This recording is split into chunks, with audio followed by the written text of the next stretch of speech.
Hey, what's up, guys? Marsman here, and I'm doing my Q&A finally.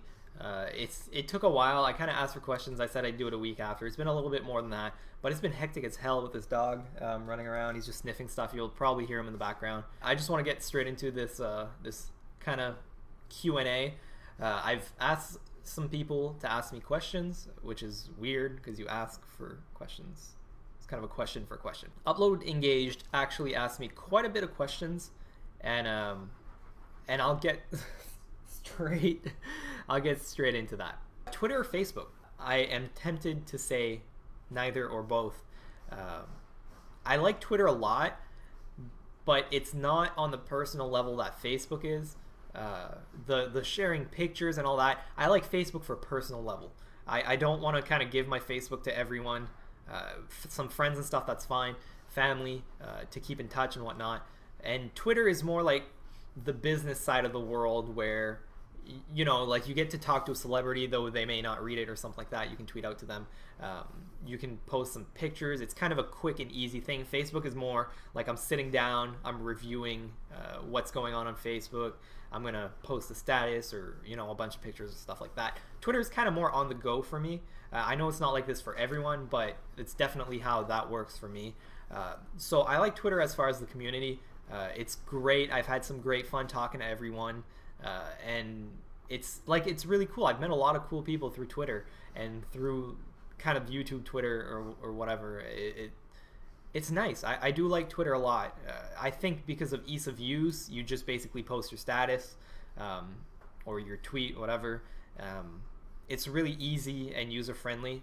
Facebook is a little bit more complicated than that, and I mean it's deservingly so because it's more of kind of a personal thing. You put your personal touch into your Facebook rather than you just put what's on your mind or kind of if you want to tweet to people or complain or whatever. I feel you put that out on Twitter.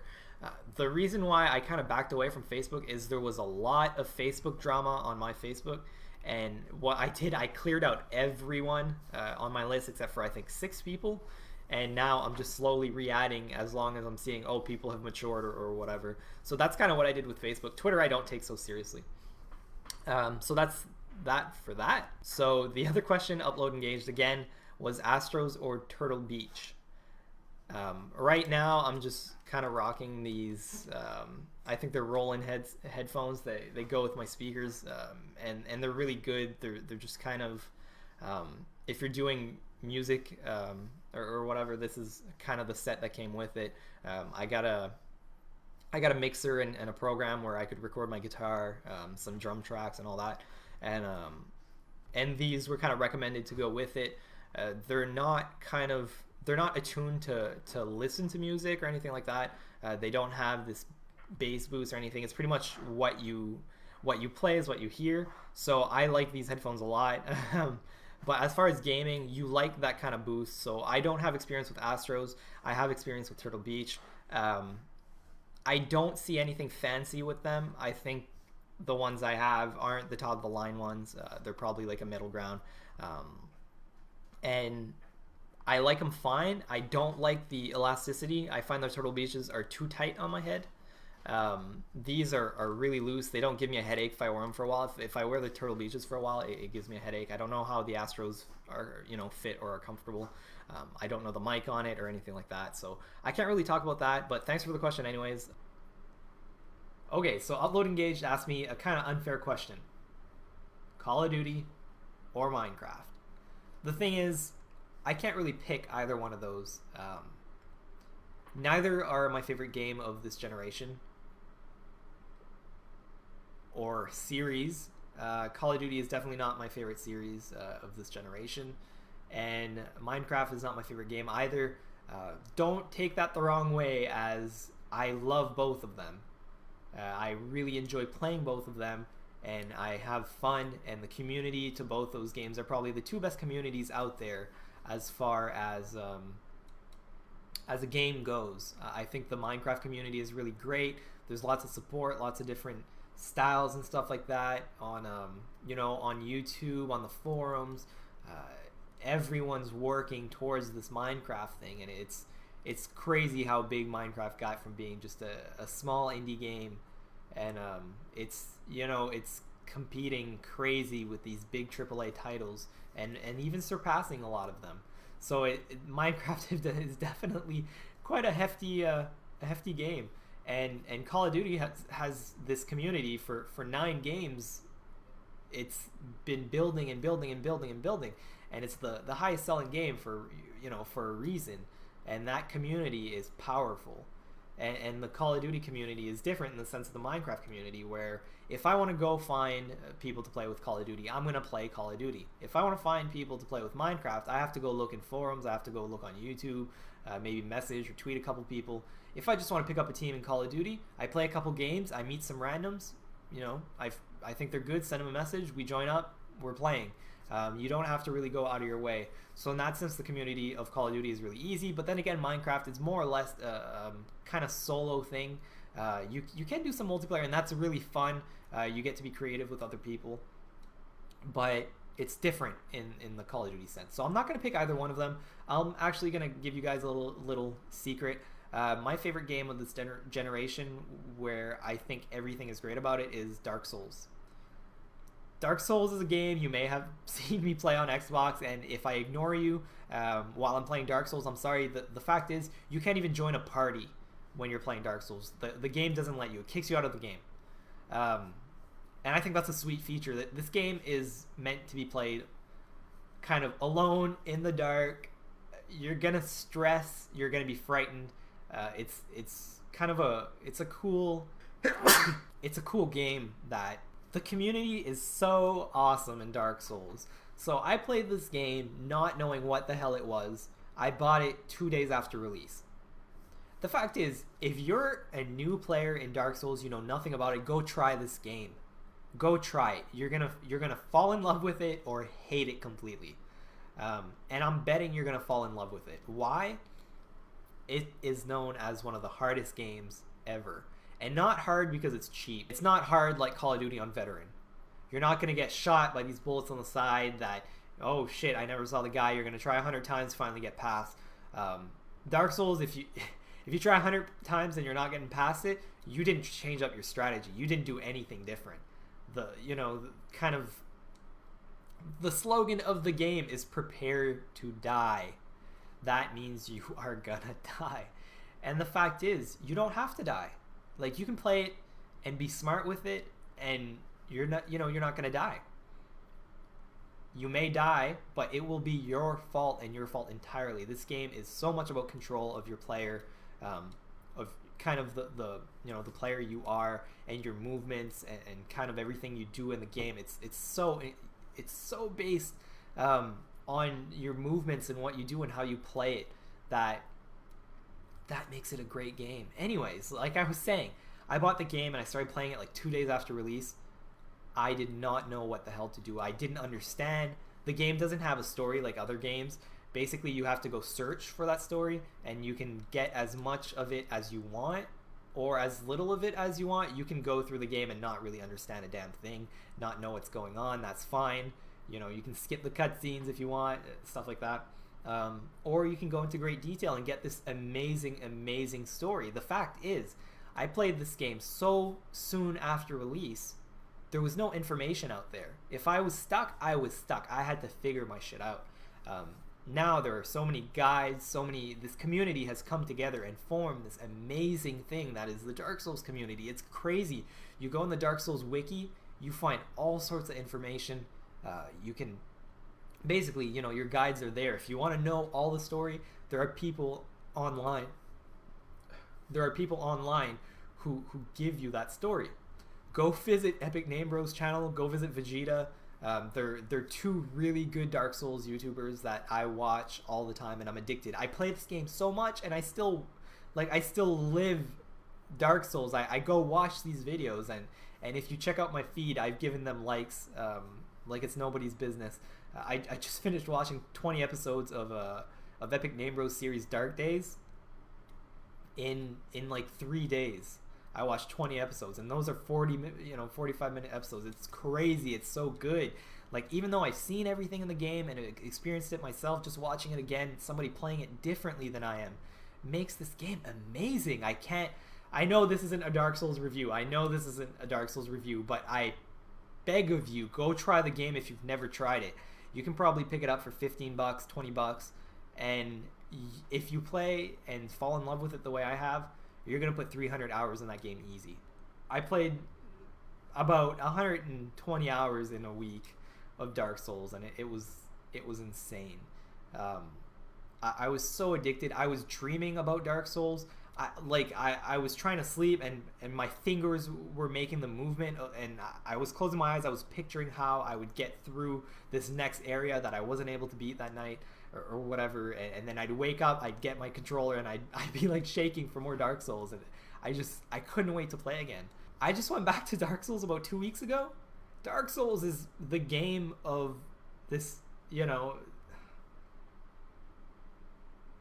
this generation. I thought I had my favorite games picked out. Dark Souls blew my mind. The amount of content, the amount of replayability, everything about Dark Souls blew my mind. So I'm saying not Call of Duty, not Minecraft, Dark Souls is the one. The reason you don't see any Dark Souls on my channel is because I know you guys aren't really into that. YouTube is a really tough business. And I'm not saying it as I'm working on it as a business. I'm saying that YouTube works this way where if you don't appeal to the masses, you're not going to get anything done. I did this whole thing in October where it was horror month, where my plan was I'm going to post some horror games throughout the month, have a big Halloween live stream finale and stuff like that. Well, the fact is I was posting videos every day. When I got to day 7 and realized my videos were getting 2 to 4 views a video instead of my Minecraft, which were getting 30 views, and there's always a view or two that's not a real view. It's just somebody clicks on the video, leaves a like, and backs away or something like that.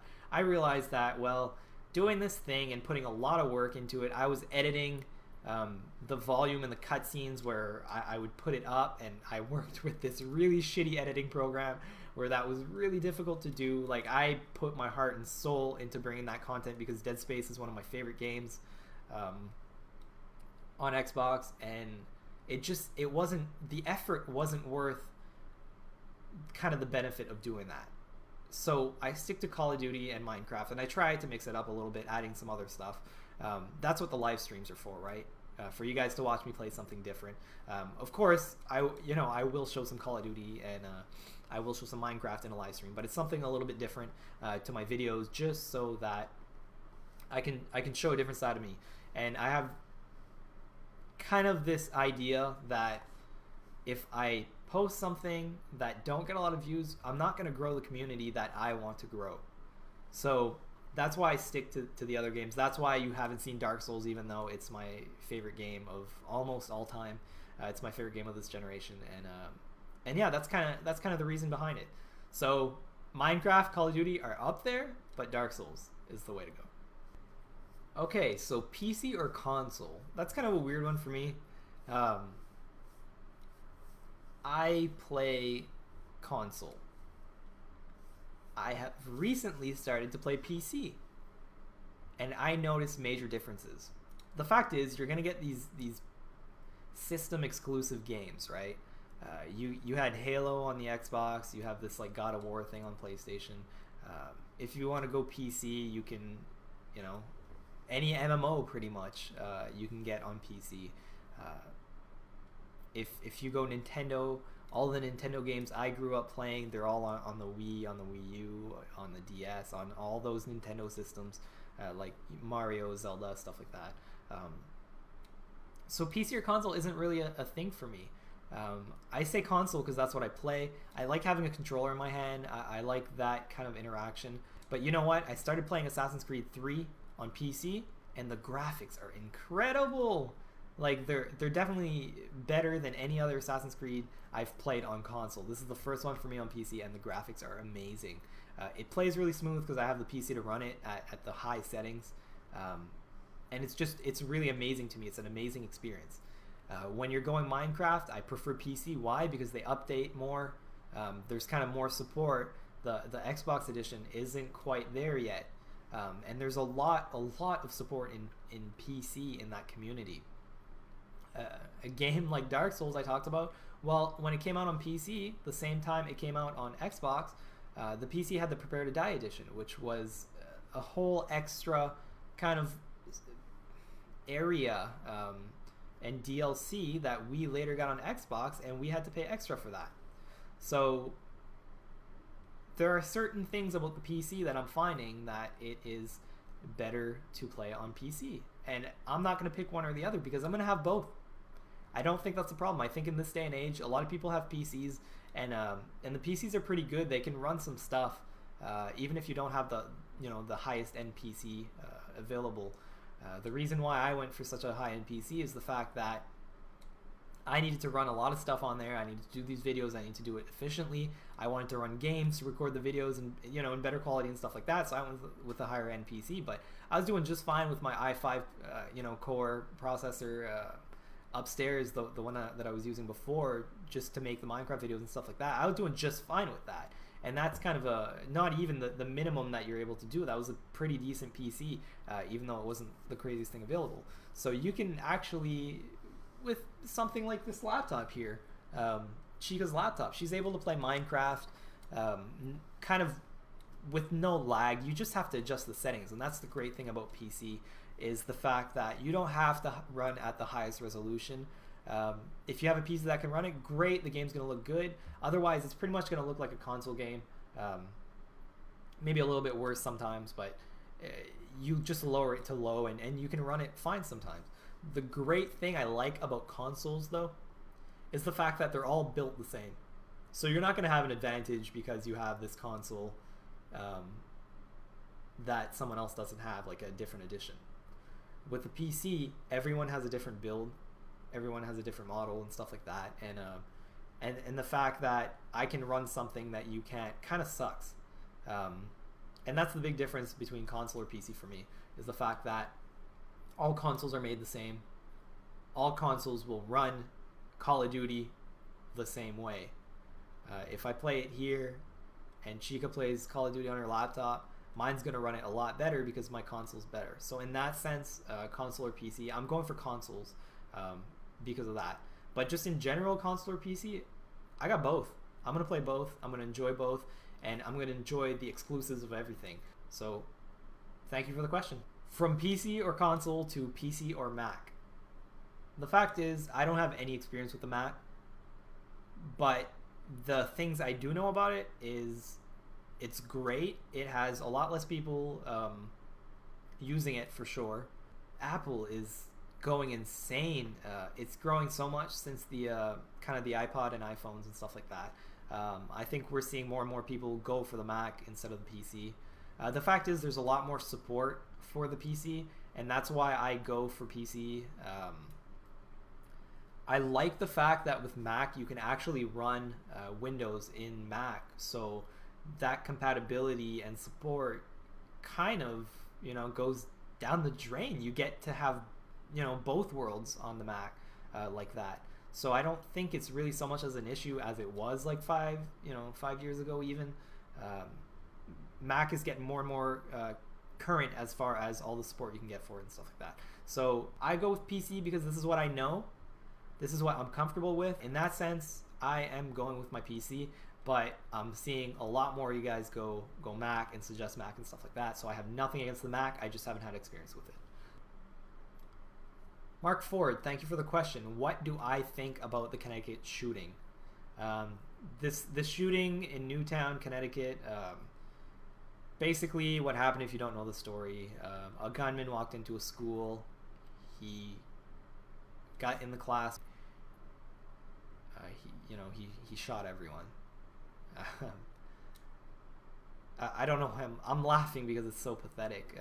I don't know how someone. I don't know how that happens. Like, how does that happen? I guess I haven't seen that side of crazy, right? I don't even know if I want to call him crazy. It's just not right. Not okay. The guy was troubled if he's doing something like that. And how does that go unnoticed? I don't know. I wasn't there. I'm not his parent. I don't know how somebody could have these urges and go through something like that and not be unnoticed. Apparently, there was kind of some history of some weird stuff, but I don't really want to go into that. I mean, it's tragic, and I feel bad for the people who've lost kids.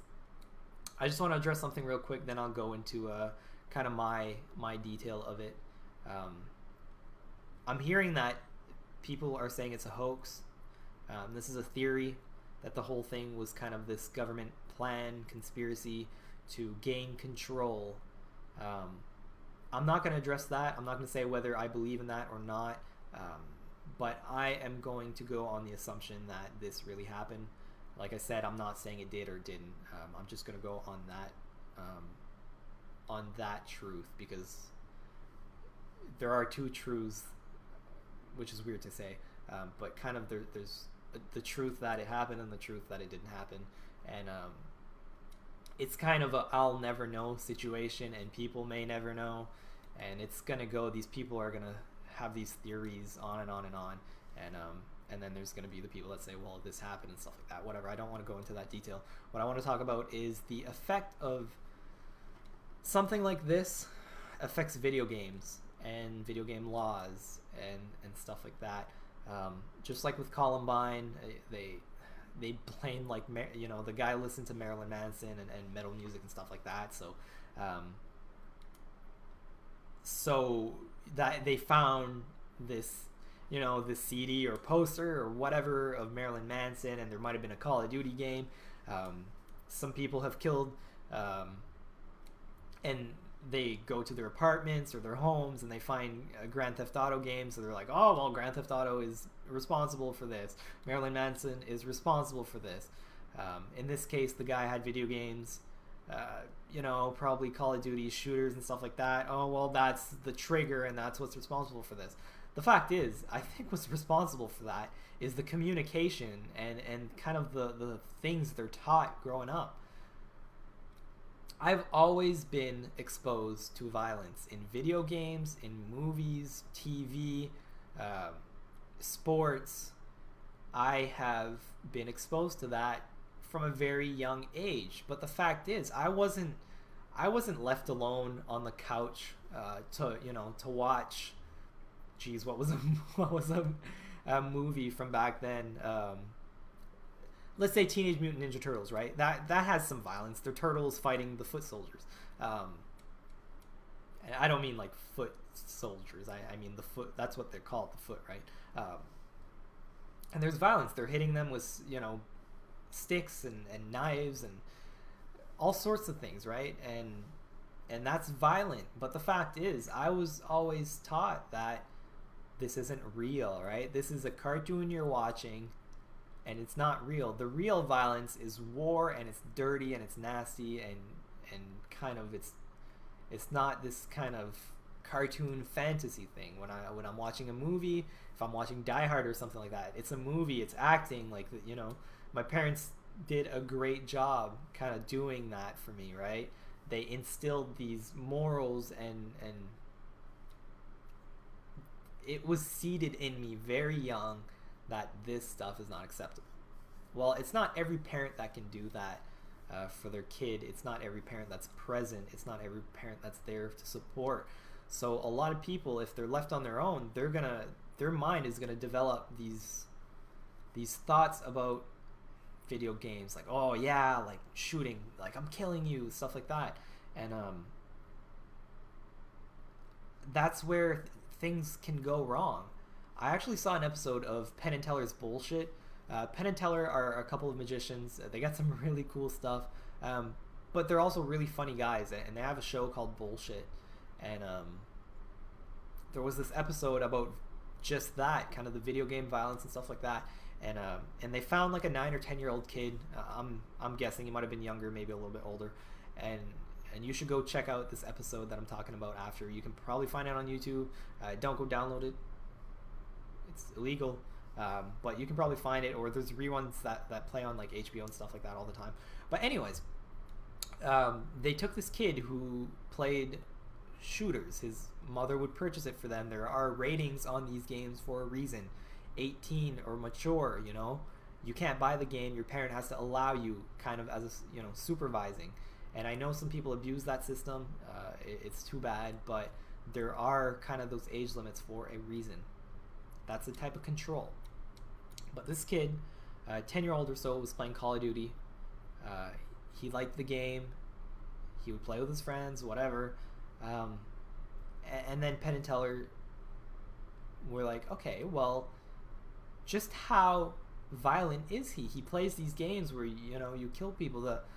Is it the no Russian level in Call of Duty where you slaughter a bunch of innocent? Like, what influence does this type of stuff have? So they brought him to a firing range. Everything was safe. They had a trained gunsman there to kind of make sure the kid didn't hurt himself or whatever. So he shot a couple rounds. The kid was kind of, he had, you know, blocking his ears. It was so loud and stuff like that. And then, sure enough, they gave him the gun. He fired a shot. He looked tough. A few minutes later, what you see in the episode is they didn't show, but the kid actually started crying after he shot the gun. They asked, "Do you want to shoot another round?" He said, "No, I don't want to shoot it." And he's tears running down his face. He was crying. Basically, the violence in video games didn't affect this kid. The violence in video games didn't affect this kid. Why? Well, his mother, you know, who's buying the game, is probably teaching him that this stuff isn't the stuff of the real world. This is not how things are. And showing the difference to a child will make all the difference when he grows up, right?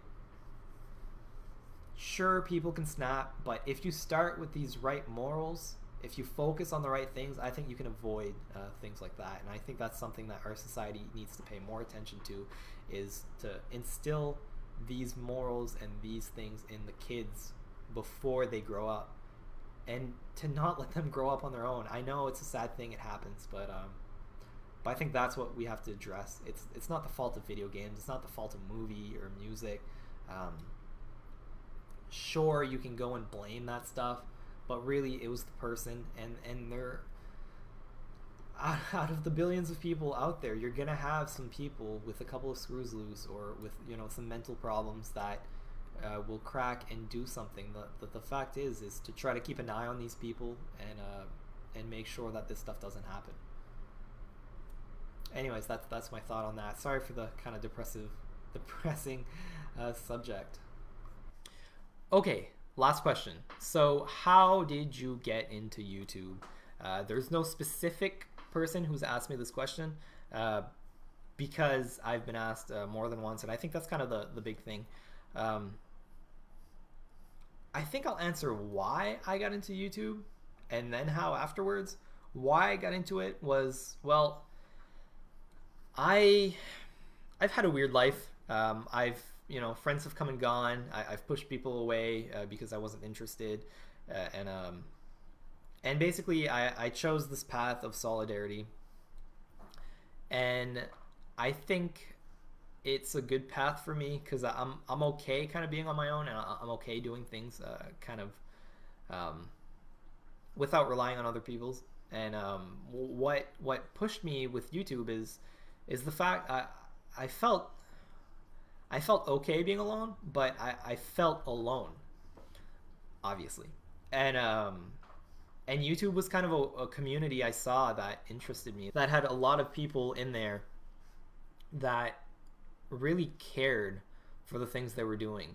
And they, you know, my passion right now in my life is video games. I had music as a passion. I had sports as a passion growing up, and right now it's video games. I love playing video games. I love talking about them. I love reading up on them. I love making videos, including them. I like the debate amongst different, you know, subjects. I just love video games right now. I love superheroes as well, kind of movies and stuff like that. And I just I saw this community and this great chance to start something and meet some new people and become friends with some of you guys. And I was interested, so I started being a little bit active on YouTube, posting comments, leaving likes, tweeting out to people, and I got this great opportunity to actually be featured in a Minecraft Let's Play of Yodi Slaya. And I met some cool people there, and that kind of stayed with me, and I liked it, and I wanted to, I wanted to do that too. I wanted to be the guy who brought people together, and yeah, this guy. I wanted to be the guy that brought people together and made that community stronger, made it better. So I decided, you know what? I'm gonna get a PVR. I'm gonna record some Call of Duty. That's pretty much all I was playing, and that's what I decided, I'm gonna do. So I got the PVR, I got the mic, my little snowball, my black snowball, and I started making videos. And I gained popularity really, really quick. I gained a lot of subs in a short amount of time. A lot. I'm saying a lot. I hit 100 in no time. I hit 125, 150 in no time. And then it kind of slowed down from there. That's because it's my fault. But I don't care. I hit 100 subs. I talked to 100 people, I talked to every single one of you. I hit 150. I talked to those 50 extra people. I hit 200. I talked to you guys. I try to stay true to the community, and I will always do that. If I hit 300 and I stay at 300, if I can say I've talked to the 300 of you and I've been active, come here, bud, and I've been active and kind of making new friends, then I am happy with that. That's a goal I set myself, not to make money, not to be super popular. The goal was to meet people and become a community. And I've done that with 200 subs. I've done that with 100 subs. I did that with 15 subs. A small community of friends, of people, who talk to each other. I always try to keep my Xbox Live list clear, because as soon as I clear it up, I get a new friend request, and I get to talk to that person, and I get to interact. I know I can't always play with all of you guys, and there are some people I have to ignore because I'm busy doing this work, right? I'm busy working on this community building. But that's kind of why I did it and how I got into it. If I wanted to be bigger, I could. I would just, all I have to do is post on forums. All I have to do is, kind of, I guess, manage the network, right? And I just have to talk to more people, to go leave some more views and likes and stuff like that. The fact is, I don't really care. I'm happy at 200. I'm happy at 100. I'm happy at 50. I don't care. It's not about that. It's about the few people I meet and have a community with. We played Minecraft on Xbox for like a month straight. Every night we would get on, about 7 or I guess 8 of us, and we would build in my Minecraft world, and we would just talk, and everybody did their own thing, but we're all together as a community, and we kind of built something really, really epic that I'm proud of. I haven't touched in a long time, and I may not touch it again because it got grief and stuff like that, but just that sense of community was great. And then adding some more people when other people couldn't join in, and it was really, really a fun time, and I'm grateful for that. Like, if that's the amount of people I meet and get to talk to, I'm happy with that. So that's kind of why I got into YouTube, how I got into YouTube. And the future, it's still bright. There's still more you guys I haven't talked to. I apologize if you have tried to reach out to me and I've maybe not been as active as I could have been. But I'm doing my best here. I got this little guy. It's a bunch of responsibility now. He is just like a baby, if not worse, because he doesn't poo in his pants, and I can change his pants. He poos on the floor, and I have to, wash the floor and stuff like that. He's pretty good now, though. He's pretty good now. But yeah, and Chica's helped me out with this kind of community building thing, and I'm grateful to her, as well as you guys, because we've all been a part of this. 200 subs, it's not thanks to me, because what I'm doing and what I've done, it's thanks to all of you for the part you've played in it. And I just want to say, like, from the bottom of my heart, thank you. It means a lot to me. Not that you're watching my videos, not that you're liking the videos, the fact that you want to talk to me, we get to play together, kind of that stuff. And I'm not the type of guy to ask for likes on my videos. What I ask for is comments. A like will help me see that you enjoyed it, or the dislike, which I always ask for a dislike when I ask for a like. Whatever you want to do, you choose. But what I focus on are the comments, and the comments is what makes me able to talk to you guys. So more comments would be great. I was expecting more questions for this Q&A, but what I got was fine. It was great. But if you guys want to build this community with me, please share the video, leave comments. That's all I ask for, comments. It gives me my criticism. It gets me to reply to you. It gets me to talk to you and meet new people. And this is the stuff I love. This is the stuff I love doing and will keep doing as long as I can. So guys, this has been a little taste of me. If you got any more questions, please ask away. I know it's been a while since the vlog, sorry, and I'm sorry for the minor interruptions. This little guy he's a handful, but don't tell him that. I will catch you next time. Thanks for watching, guys, and again, thank you. Bye.